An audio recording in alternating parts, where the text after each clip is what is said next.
Aloha, ladies and gentlemen. Jonathan Fritzler here. Welcome back to this week's edition of the AMP Mastermind meeting. Today we have an amazing group of social entrepreneurs and activists joining us here, and we are all part of the AMP Board of Directors. I'd like to introduce them or have them introduce themselves, starting over here. Eric Butler. WorldPeacePlan.org. I do the pizza events here in Hawaii.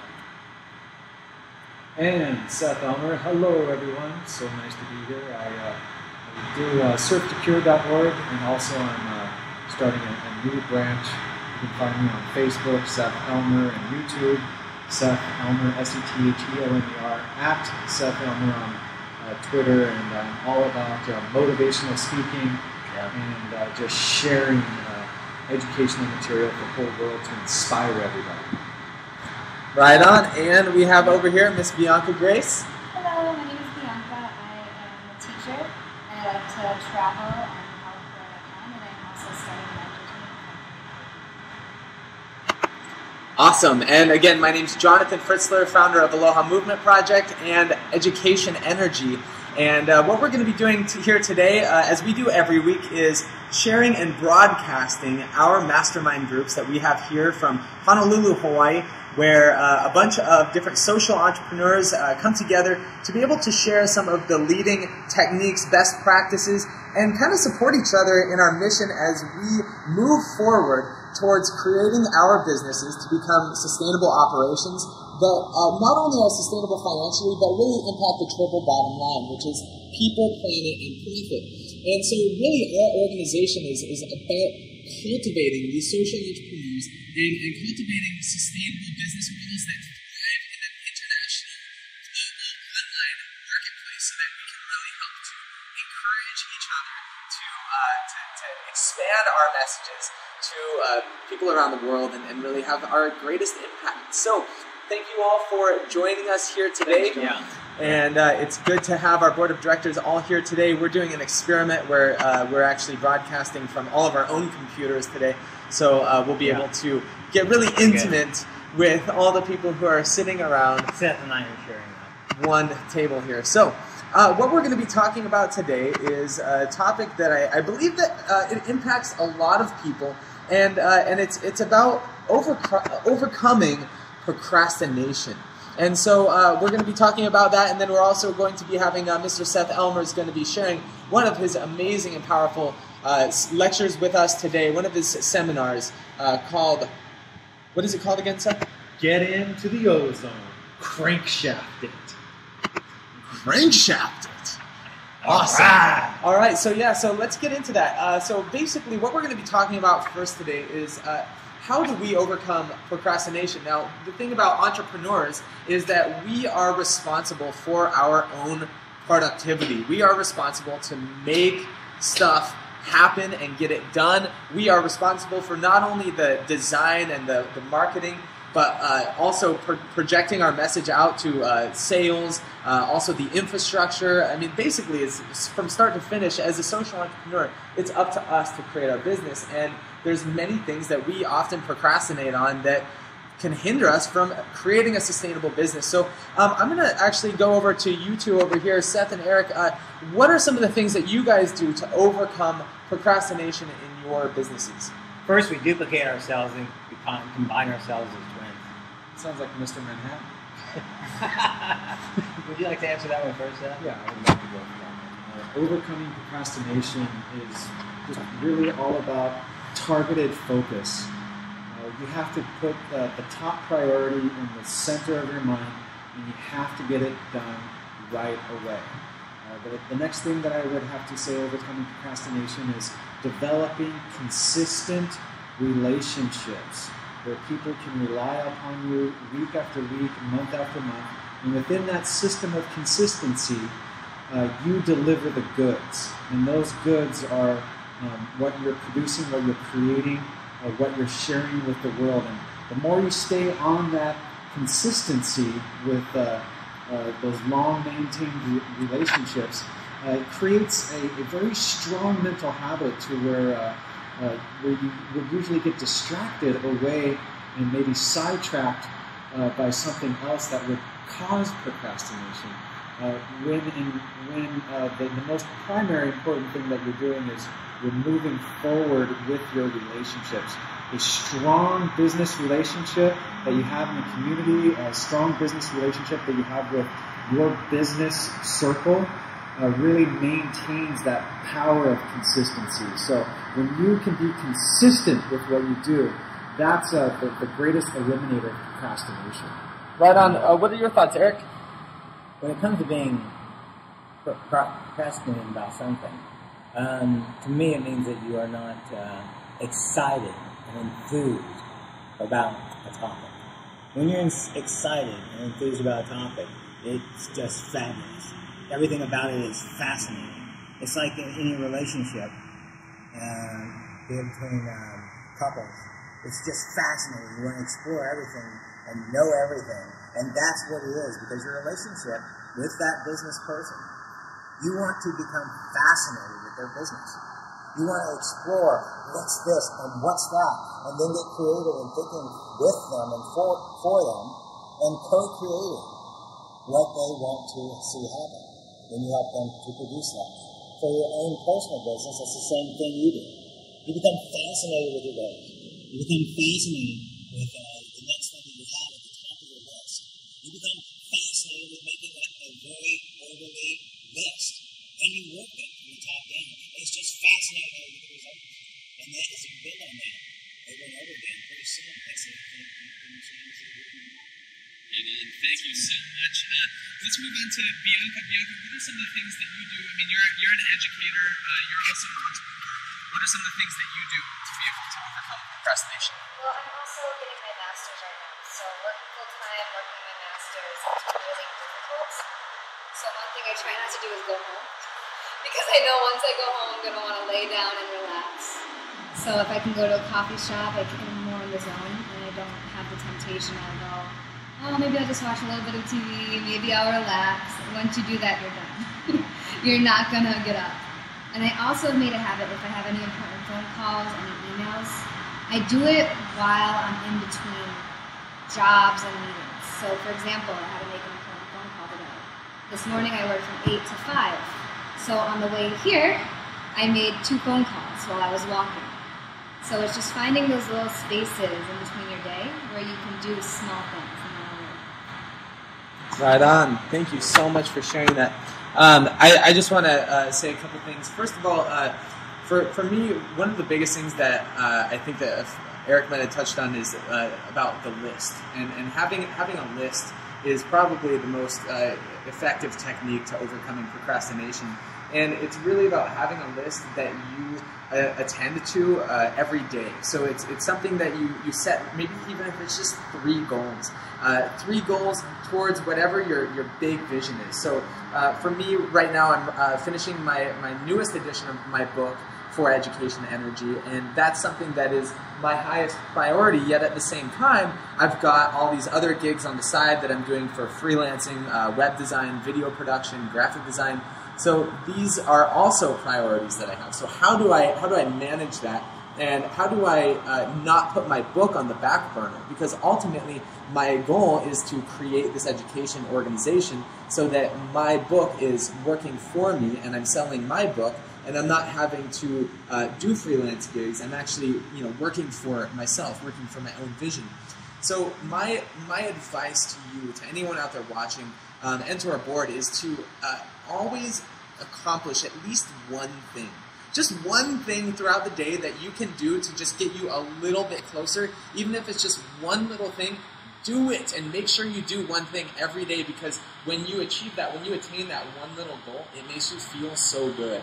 And just knowing that you are at least continuing that movement towards that goal. And I find that when we stop thinking about our projects, when we're not thinking about it all the time, we end up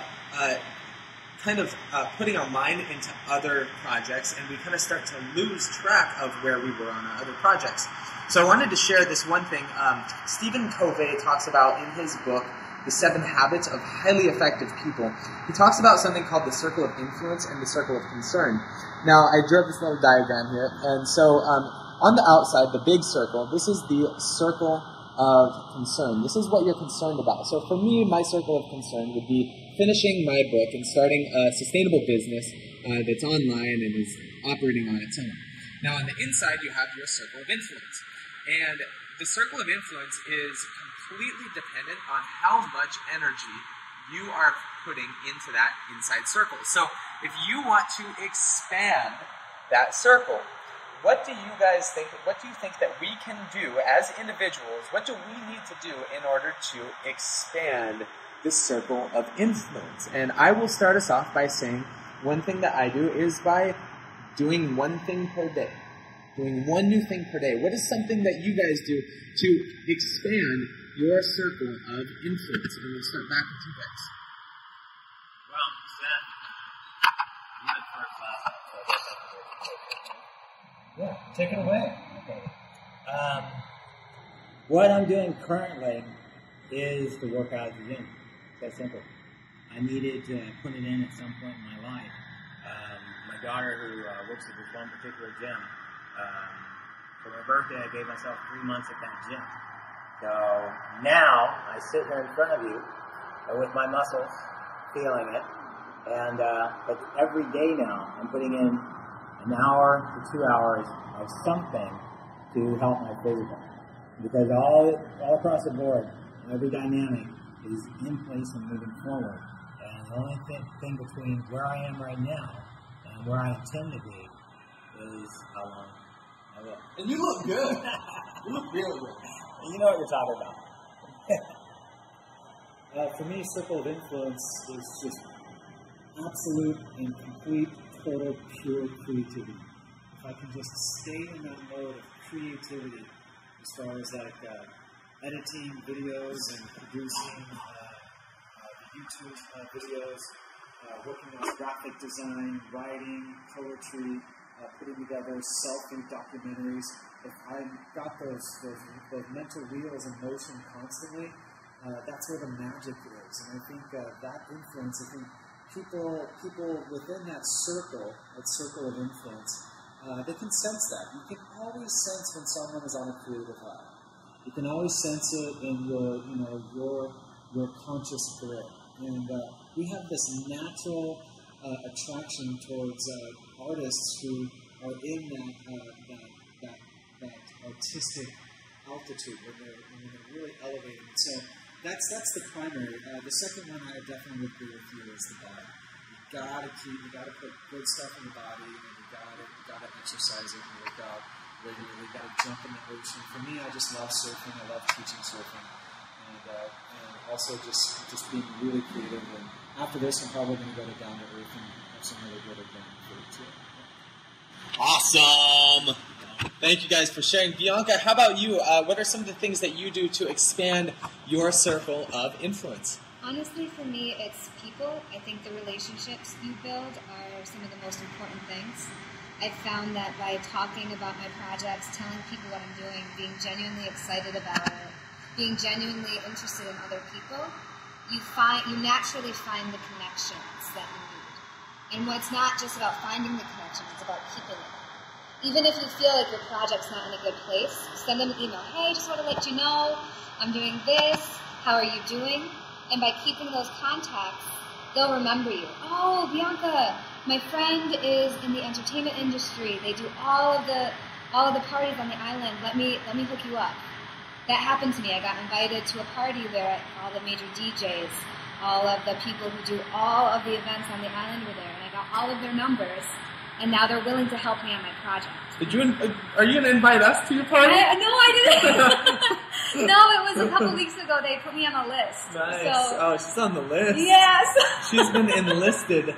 No, but Nice. just by talking to people and having genuine relationships with them, I think it can help you a lot. Right on. I think you're right. I think that's such a good point, is to increase your circle of influence, is to really just be communicating with people.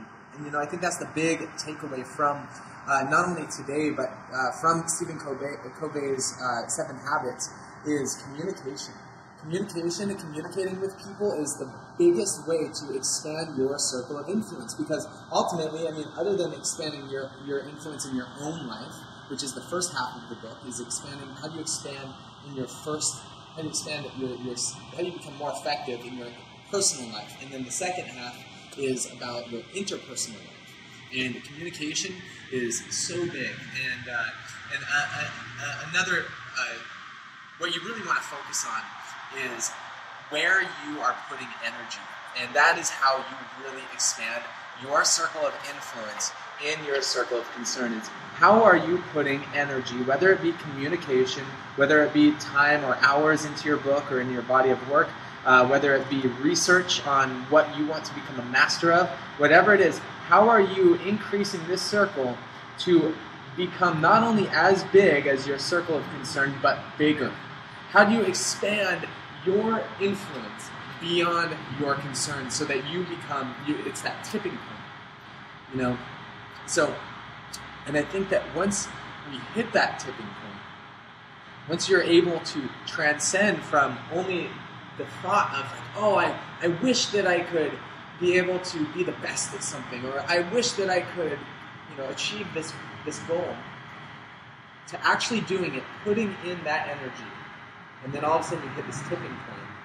And that is what we're going to be talking about in the next section with Seth Elmer. Seth's going to be sharing with us a message about getting into the O zone and really stepping it up so that you can also hit that level, that high level of creativity and be able to transcend into this next level beyond procrastination. Because you know what they say about procrastination? Procrastination is like masturbation. He who procrastinates? It feels good at first until you realize you just screwed yourself. So, that being said, what I'd like to do now is send it on over. Yeah, now we're going to be crankshafting it with Seth Elmer. Woo! So, thank you guys for joining us for this first section of how to overcome procrastination. I hope that this has served you and benefited you, and I hope that you join us next week. And now what we're going to do is we're going to be turning our attention over to Seth Elmer, who's going to be talking about how to get into the O zone. All right. Thank you so much, Mr. John Fritzler. High five for that, brother. All right. Thanks, John. All right. Awesome. Cool. I've never been so excited to share a teaching with all of you out there. All of us here together to experience getting into the O zone. And that's what we're going to learn how to do today, how to get into the O zone. There's one thing that just has been absolutely fascinating me for so many years, and it happens to many of the artists and the musicians and the painters. They're in that creative process, and as they're in that creative process, something takes over. So that's what I really want to start talking about today. What is that force? What is that power? What is that transference that occurs? This is our goal right here. Okay. How do I look right here? Good? Not even on. It's not on. Love you. Cool. Cool. Good? Yeah, it's great. Okay, welcome everybody. Thank you so much for that introduction, John Fritzler. I'm very happy to be here to share this brand new teaching with you entitled Get into the O Zone, Crankshaft It. There's one thing that has been fascinating me more than anything else in the entire world, and that is what happens exactly when an artist, someone who's creating something, gets into that state of inspiration. And as they're creating, maybe it's a writer, maybe it's a composer, as he's in that state of becoming deeply absorbed in that creative process, somewhere along that process a shift occurs. And when that shift occurs, there's this greater power that takes over and then starts creating the rest of the masterpiece.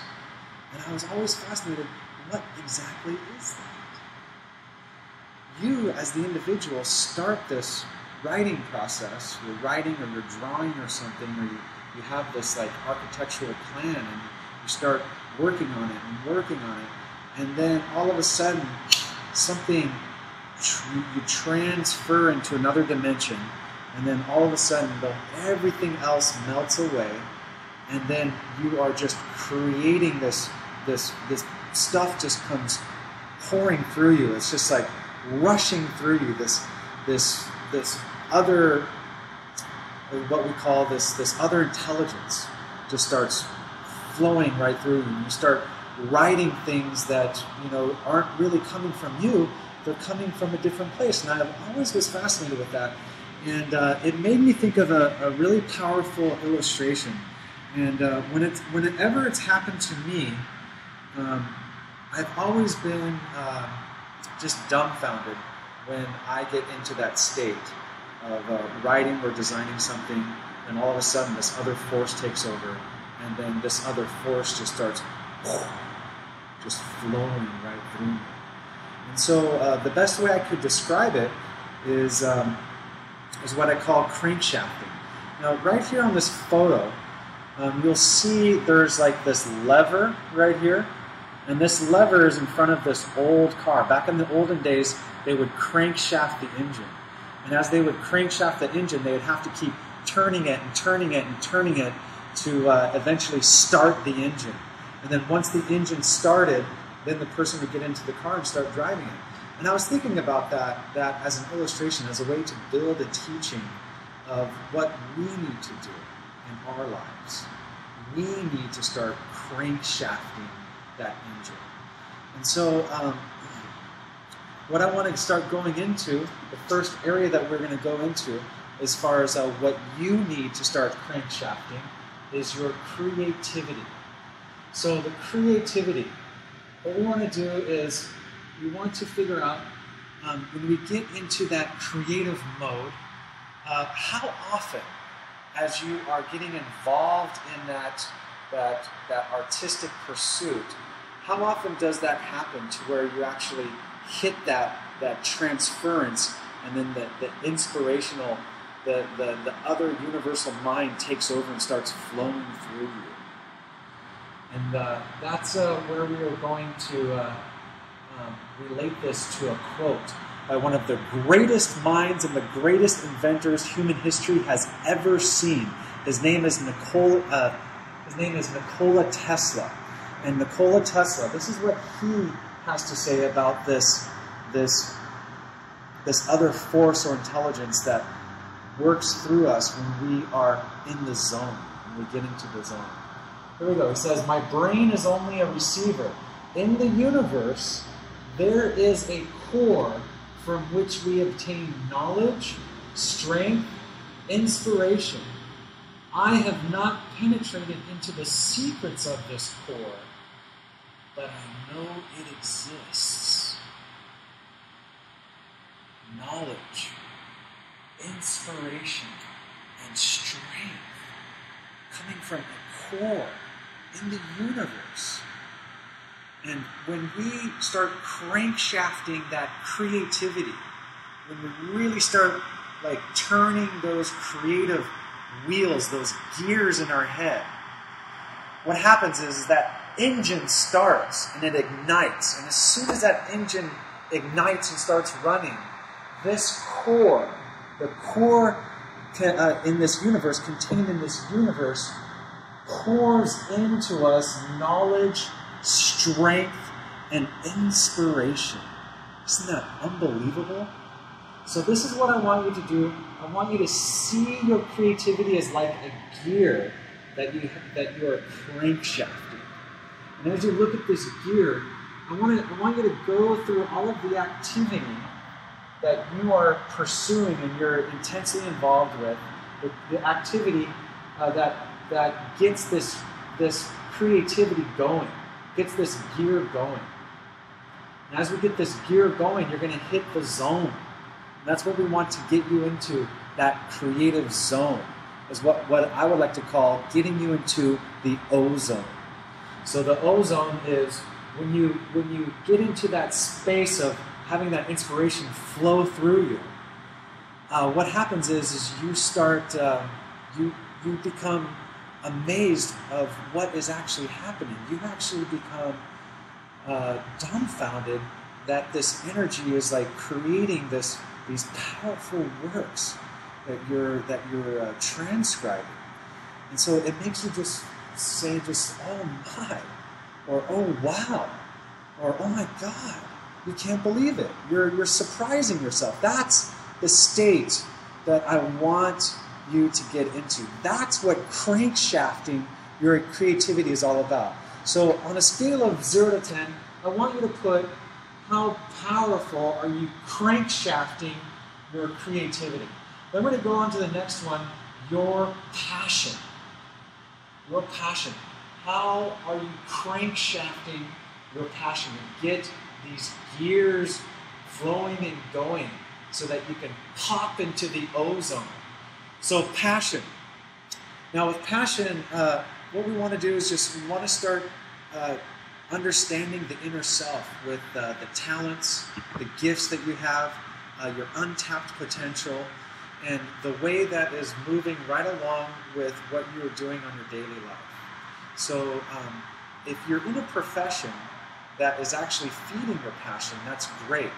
If you're in a job where you just have to like pay bills to work that job to pay your bills, if you're in that position, what you want to do is you want to create something off onto the side, and you want to start pursuing your passion as you are working your job. You want to run those along the two.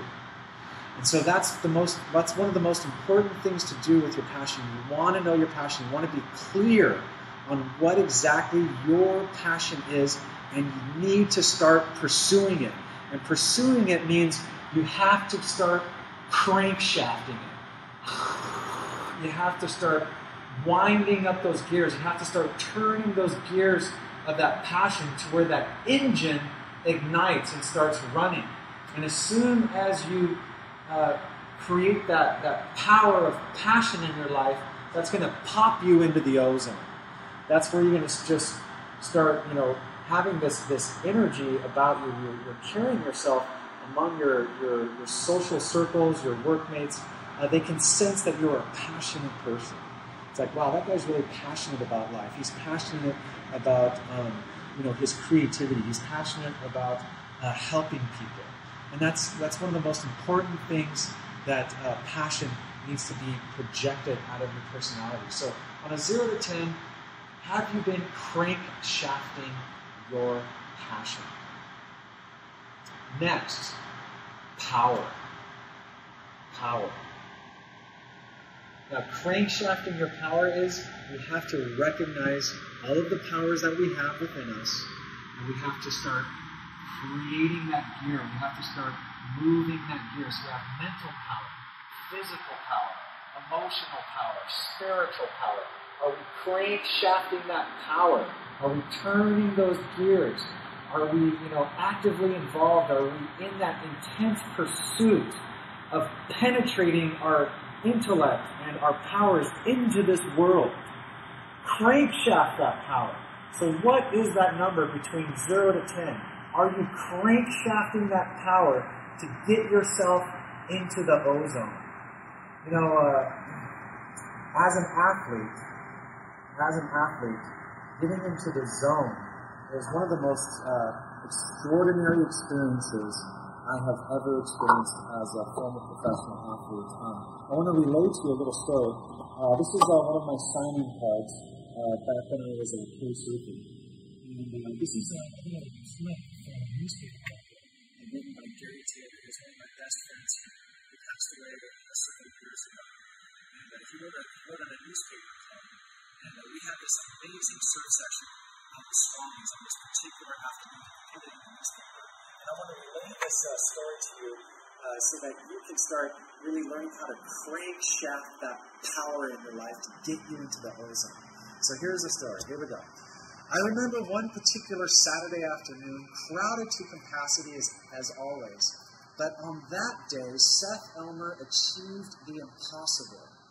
He was the hands-down, no-argument standout among 50 or 60 surfers.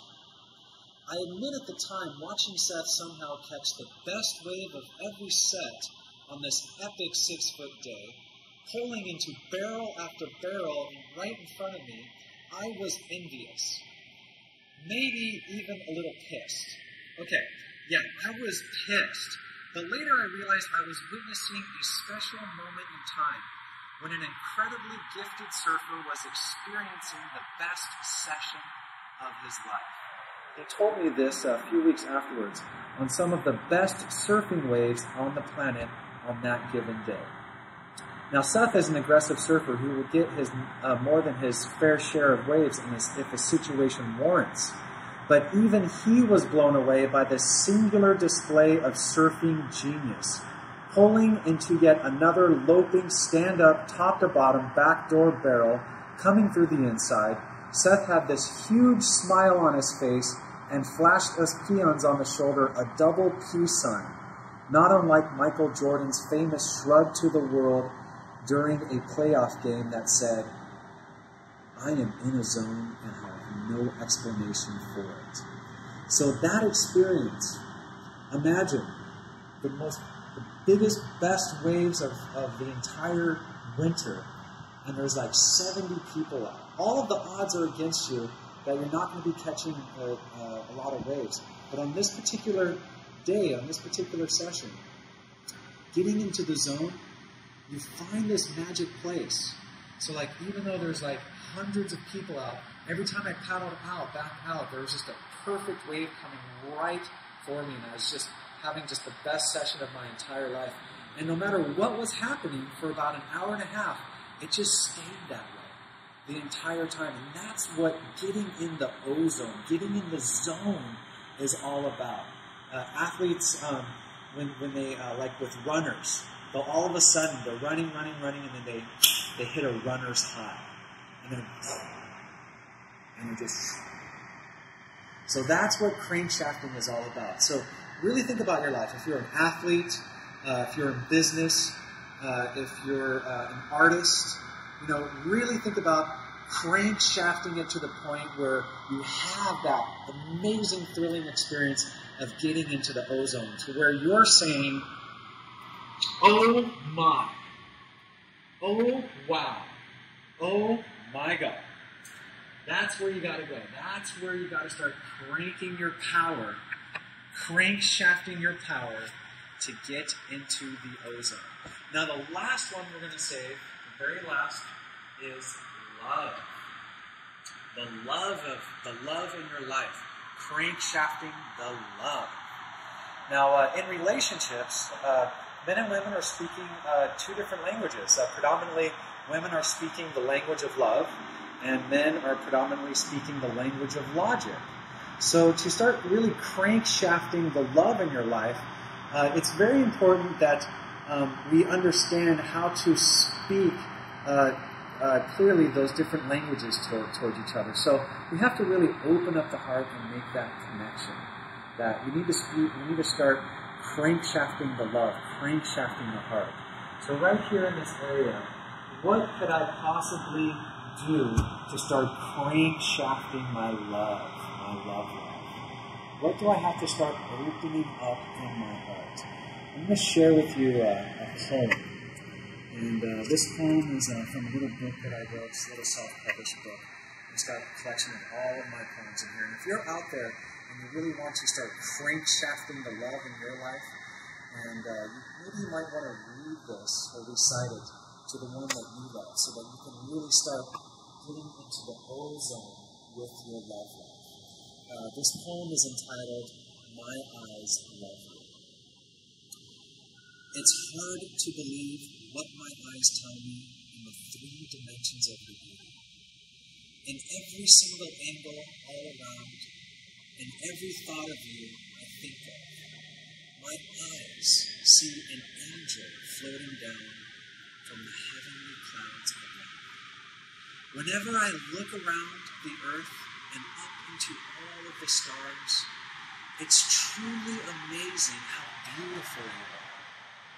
You are more special than all of them combined. My eyes don't lie when they see this truth shine.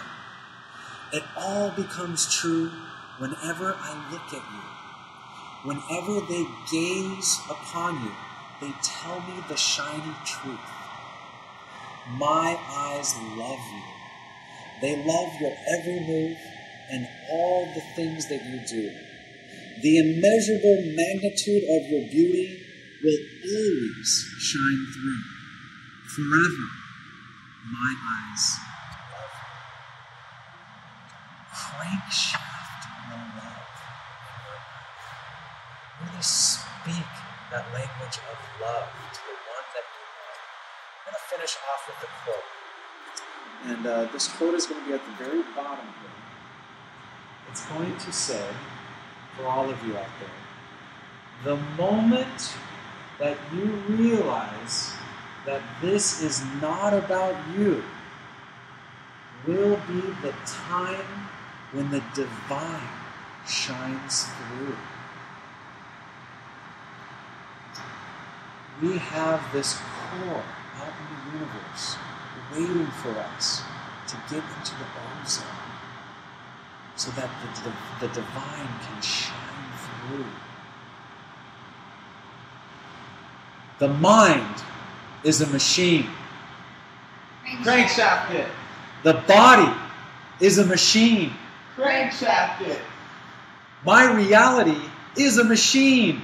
Crankshaft it. My passion is a machine. Crankshaft it. My power is a machine. Crankshaft it. My creativity is a machine. Crankshaft it. My love is a machine. Crankshaft it. Get into the ozone. Crankshaft it.